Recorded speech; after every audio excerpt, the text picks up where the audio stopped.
sir, nag-install kami ngayon dito sa SBMA sa may Olongapo. In-install namin is JA solar na 455 watts. So lahat yun is 5,460. Oh, 5.6.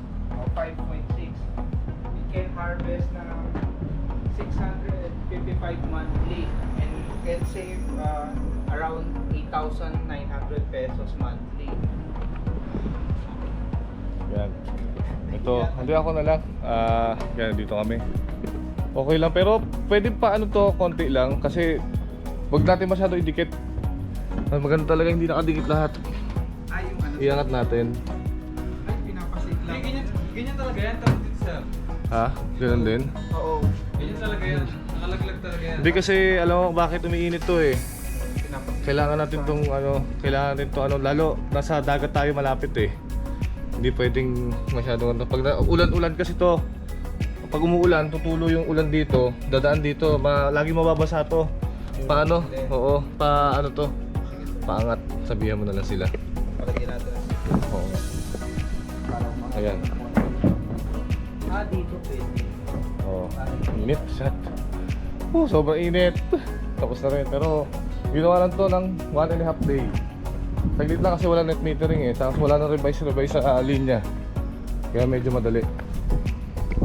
Ayan. At least alam na natin. Yung mahirap lang dito yung permit. Ayun talaga yung tumagal. Lahat. Pero naman sa PEE, no? Dami. Okay. Sige na, thank you. Next time ulit. Pampanga. Ika farmer naman. Next.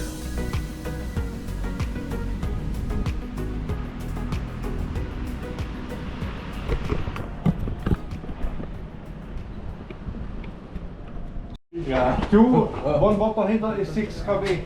6,000 watts. Yeah, so now I have 2. Siya, 13 kilowatt to. Binuksan nila yung water heater. Isa lang. 13. You get 11 kilowatt from the grid. Binuksan nila yung water heater. Ayan. Naging 13. Lakas ah. Lakas 6,000. Oo. Ano ba yung water heater niya? Ewan ko, luma siguro. Lakas. Siguro sa wala sa house ka. Wala no. Meron sa mga. Lakas ah. Lakas ng surge. Tignan mo kayo sa akin. Tignan ko kung Eh, tayo na siya. We have a lot of dust here. Yes, of course. And also we're here at the sea. That's why some of the metal, no? Yeah. Also, they sold the water for. Attention. Okay, so now we are connected to the grid, to the normal side. And then we will test the battery backup system if it will turn on in 10 seconds. To simulate this, we need to turn off the light. Now the light is turned off. 3, 4, 5, 6, 7, 8, 9, 10. 10 seconds. And why so long? So now it is connected to the battery. We will check it outside.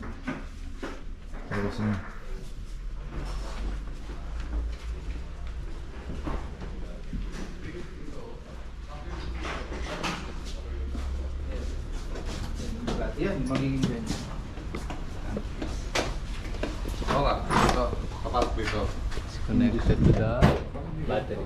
This is the battery. Now off grid tayo. Oo, nakakonect na doon sa Okay. So we can. Okay na. Okay na.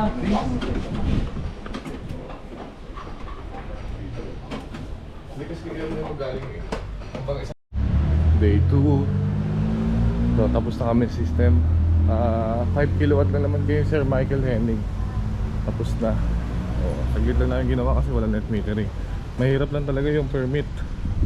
Permit yung nagpatagal eh. Dito sa SBMA. Tapos na din. Ganda. Saglit lang i-install.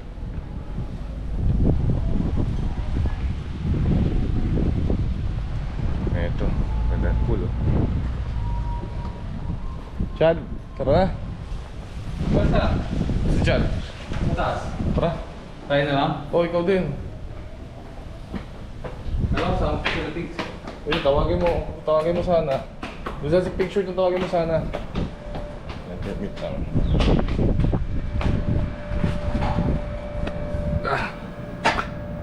Pwede rin tawag ka. Hi guys, this is our boss going in the solar panel. Sanay ka na dapat, mapasanay ka rin. Si Chad, may iyaay din si Chad.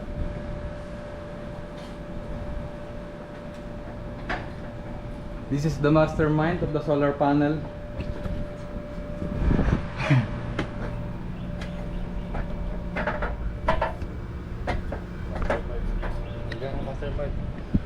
Black ko. Saan sila? Hindi ka alam siya. Sabi nila akit siya. Tuas. Kung ano, malapit kasi ito sa dagat. Ay, ito dagat na to, di ba? Oo. Init po siya. Yan. Kaya, init sobra.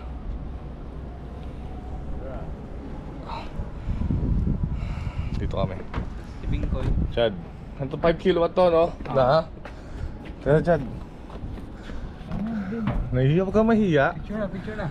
Hindi, naka-video ako. Ano siya eh? JA na 445 watts. So, yung buong capacity niya Ulit, 455. 455.